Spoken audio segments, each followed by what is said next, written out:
O Alberto Carlos Almeida, que ele é autor daquele livro que dá pra vocês verem, tá naquela pilha bem desse lado aqui, chama A Cabeça do Eleitor. Eu estudei o Alberto Carlos quando eu estudei marketing político, ainda na universidade lá, quando eu estudava jornalismo, fiz um curso de verão. Um curso de verão. E aí depois eu fui estudá-lo também novamente na ciência política, na pós-graduação. O livro até é bom assim, mas é aquela coisa do pensamento de um cara que não é exatamente um cara ideológico, tá? Então aqui ele faz uma análise no GGN, que é aquele blog do Luiz Nassif, e não se enganem, tá? O Luiz Nassif não é um cara que adore o Ciro Gomes, acho que bem pelo contrário, né? O problema do Nassif é um problema intelectual junto ao Ciro. É um problema que mostra, na verdade, que são duas grandes inteligências, só que os caminhos são complicados. Você vai ver isso no Roda Viva, ainda do Ciro sendo ministro da Fazenda no governo Itamar Franco. E depois vocês vão ver que o Nassif dá um gelo enorme no Ciro por muito tempo e só vai entrevistá-lo pro canal de YouTube dele no ano passado. E aí foi uma entrevista mais tranquila. Mas o Nassif, ele é um cara, me parece um cara exatamente muito rancoroso, tá? Não tem nada a ver com o Nassif isso tudo, só estou fazendo um apanhado da situação. O Alberto Almeida vai lá e escreve isso aqui, ó: um paralelo entre o Podemos, um dos derrotados na Espanha, e Ciro Gomes, por Alberto Almeida, tá? Aí ele tem um texto aqui.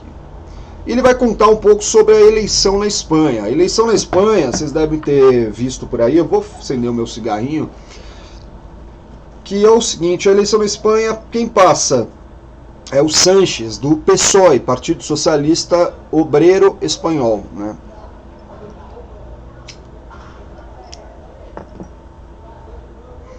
O PSOE é algo como a centro-esquerda, imagina assim, é como se fosse o PT e um pouquinho de PSDB misturado. É lógico que aqui ele entende diferente. Ele diz aqui que o Partido Popular, que é o PSDB de lá. Eu não acho que é fácil você transplantar uma configuração política de um país para outro, né? Os democratas nos Estados Unidos é o PT e os republicanos o PSDB. Não, nada a ver, não tem nada a ver. Cada país tem uma situação, tá? E no Brasil, o que seria o PSOE? Ele seria meio que o PT, mas assim, por que falasse isso? Porque a social-democracia e o socialismo institucional, né, na Europa, e o Partido Trabalhista também do Reino Unido, esses partidos, eles abaixaram a cabeça mesmo, saíram um pouco da tangente ideológica e começaram a caminhar para uma situação de aceitamento do rentismo, da pós-modernidade também, e começaram a mudar. Isso tudo faz com que a forma como eles conversavam com a base, começou a mudar tudo isso. A relação mudou, né? A relação do trabalhador com o sindicato, do sindicato com o partido, os movimentos, o onguismo, as ONGs chegando, tudo isso fez grandes diferenças, grandes estragos. Antes a gente tinha, por exemplo, a máxima leninista de que tinha que ter um partido que comandasse tudo. Tudo teria que estar abaixo do partido. No caso, na forma leninista, no método de Lenin, que se mostrou acertado, inclusive, na Rússia. Tá? Agora, acertado assim, tá? No sentido de tudo, ele ter controle com o dom de tudo, em um período que eles estavam praticamente em guerra contra quantos mil países lá que tentaram invadir a União Soviética logo no início e por um bom tempo, até que se parou, né? O PSOE, então, é um partido que ele vem perdendo espaço por muito tempo. E por mais que na eleição passada ele tivesse feito uma boa eleição, ele não fez maioria, surpreendente maioria. E o Podemos, se tivesse feito uma composição com o PSOE, deixaria o PP, o Partido Popular, colocado de canto. E não foi o que aconteceu. O Podemos, que é Podemos, é o partido lá novo que surgiu com aquelas manifestações com várias cores, a Revolução Colorida lá da Espanha, onde cada movimento ia com uma cor diferente de roupa, cada movimento de categoria de trabalhador, tá? Uns iam de verde, outros... Quem era de, vamos supor, da saúde era de amarelo, quem era de não sei o que era de verde, quem era azul, vermelho, e isso rolou um negócio de cidadania muito forte, uma nova forma de conjuntar, mas lógico, se transformou em partido. Porque se não se transformar em algo que dispute o poder pela democracia, é inócuo, tá? E também não era o caso dos caras irem para uma luta armada, não era o caso de derrubar a república para criar outra, refundar ou acabar com a república como um todo. Então, foi isso, então, e aí acaba virando partido. Isso não é inócuo. O Podemos não aceita, então, formar com o PSOE. E aí o segundo partido mais votado é o Partido Popular.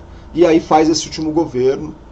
E esse último governo afeta bastante as relações junto à cidadania, à população espanhola, e faz com que o PSOE se reconverta.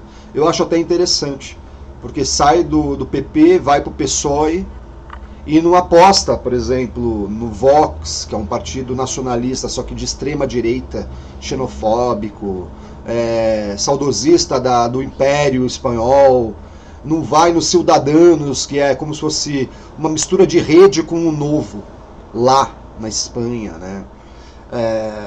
E não vai exatamente no Podemos, que também seria mais ou menos um PSOL, sei lá, com... um PSOL misturado com movimentos anarcos e localizados, quer dizer, agora é Unidas Podemos, né? E bem identitário, inclusive. E é uma conjuntação de várias forças pequenas, né?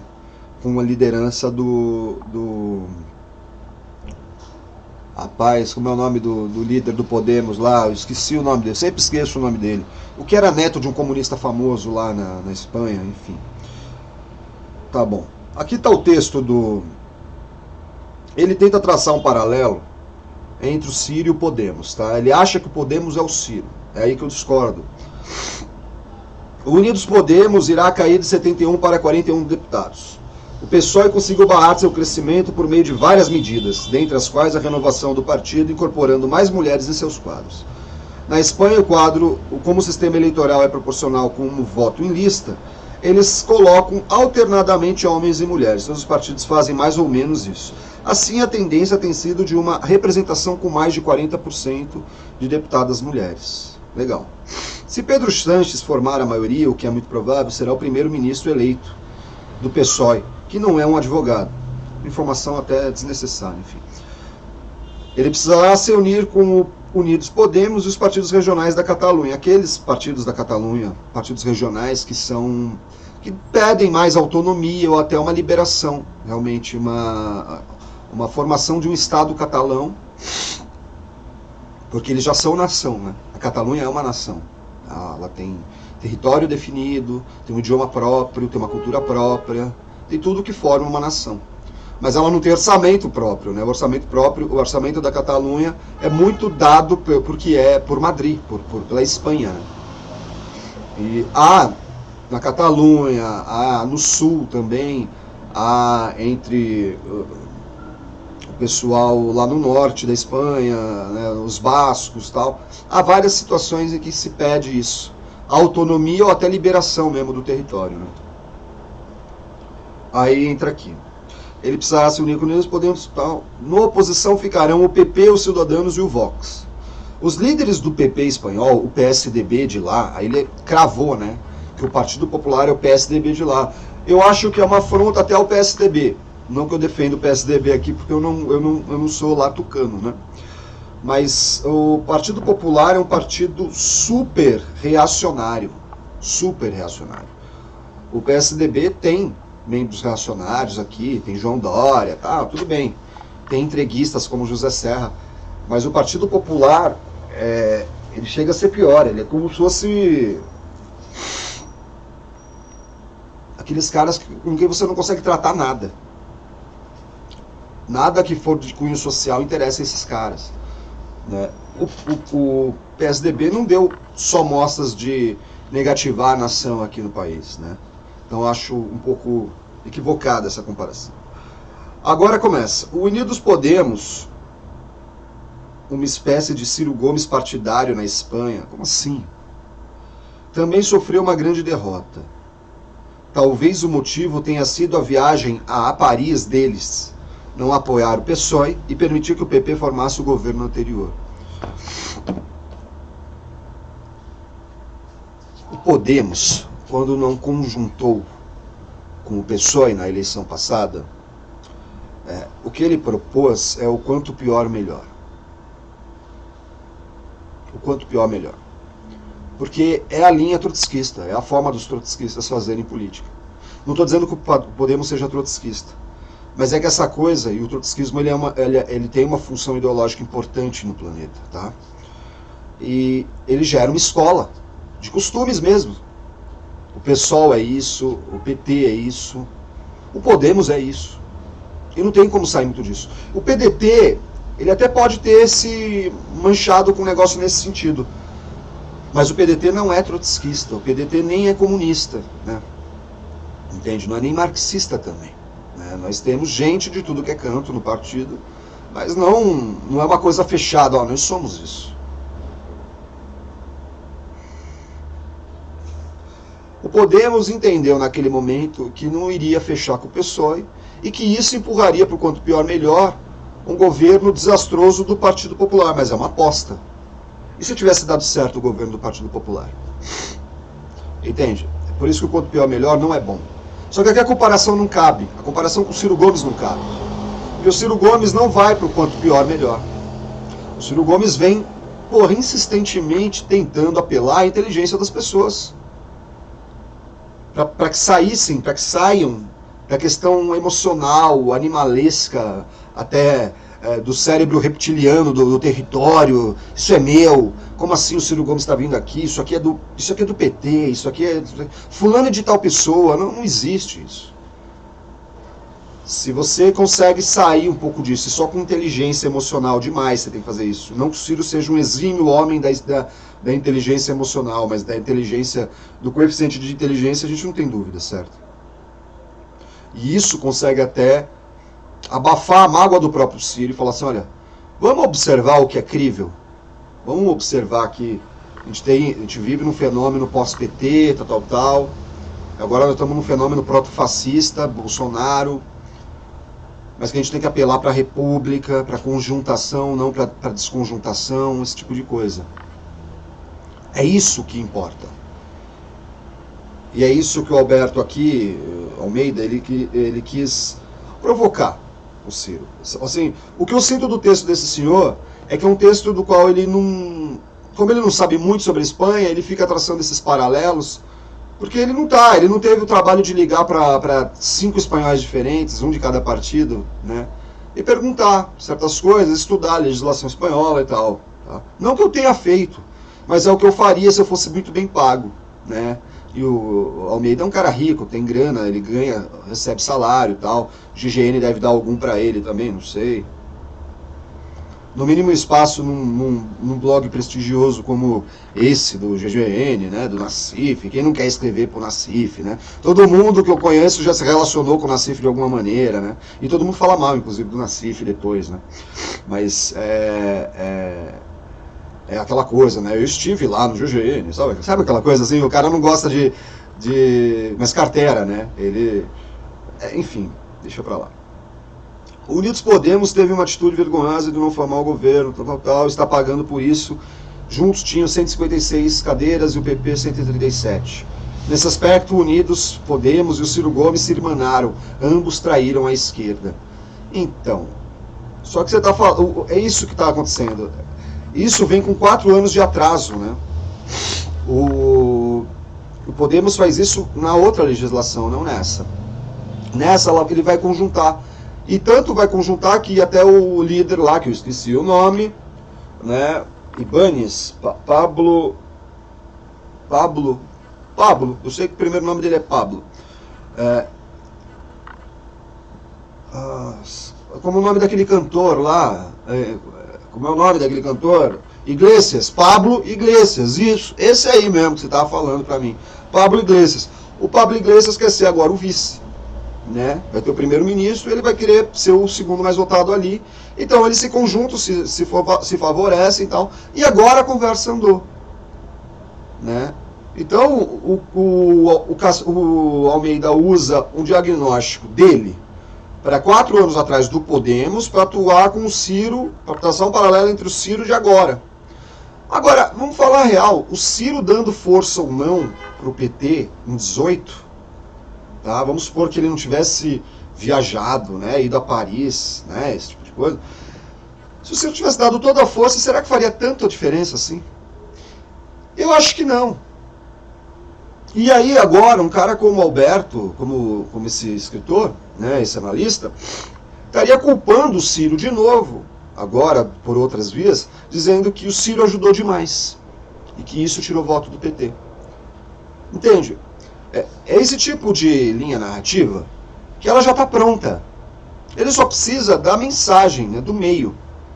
Ele pega o meio, pega um fenômeno no meio e ele traveste do que ele quer para orientar um objetivo final. O objetivo final é o quê? Dar uma massacrada no Ciro de novo. Porque aí quem que está lendo o GGN? A petezada. Isso sai logo depois do Lula fazer um aceno ao Ciro. Lembra daquele aceno que eu falei? Que o Lula faz um aceno. Se o Ciro quiser vir aqui, e eu não estou falando se isso é verdade ou não. O Lula falou isso ao vivo. Isso é o que a gente ouviu ele falando. Se ele da outra vez, ele, entendeu? Mas não importa o Lula, não importa nem o Ciro. Importa o quê? A reação de um cara como o Nassif, autorizando o Almeida a fazer essa análise desta maneira, e não de outra, para falar assim, ó, o Lula pode até, o fundo disso é isso, o Lula pode até fazer esse aceno pro Ciro, mas nós aqui dos blogs progressistas, dos blogs sujos, como se fala por aí, da blogosfera, né, nós não vamos aceitar, nós não vamos topar um negócio desse, entende?